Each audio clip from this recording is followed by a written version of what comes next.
Stojíte za prezidentem, opravdu víte, za koho stojíte a hlavně za co.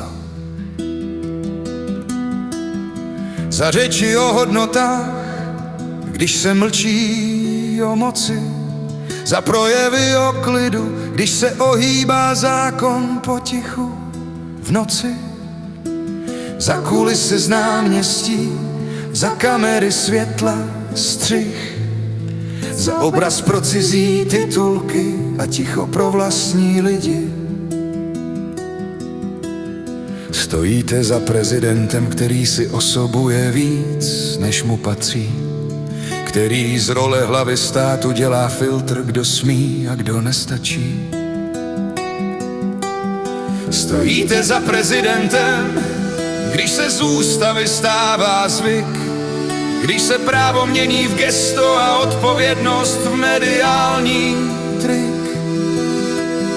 Stojíte za prezidentem, opravdu víte za koho. Stojíte za prezidentem, opravdu víte za co. Za svobodu, která se nesmí ptát, za moc, která se nemusí zpovídat. Stojíte za prezidentem, nebo jen za tím, co vám někdo nadiktoval. Bylo mu 27 let, už nebyl kluk, už věděl přesně, kam se chodí pro razítko na vlastní vzestup.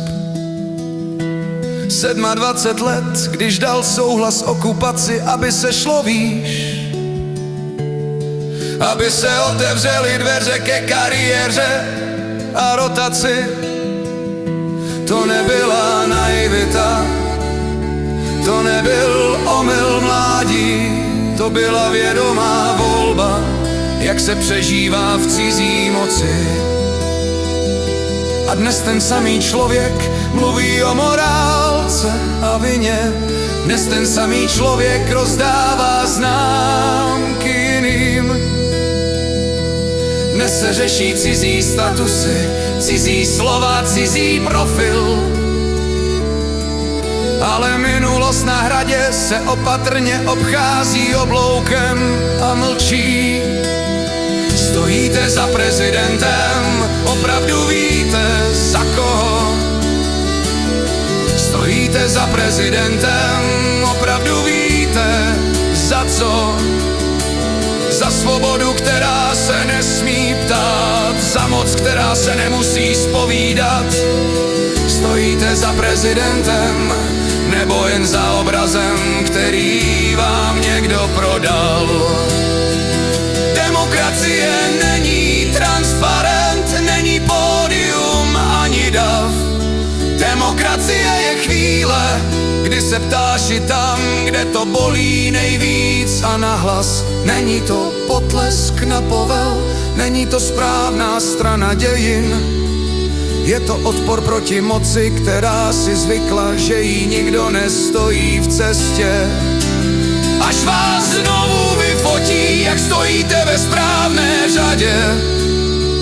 Váš obličej se stane důkazem, že všechno je v pořádku, aspoň v titulcích a zprávách. Ale odpověď zůstane jen na vás, ne na hradě,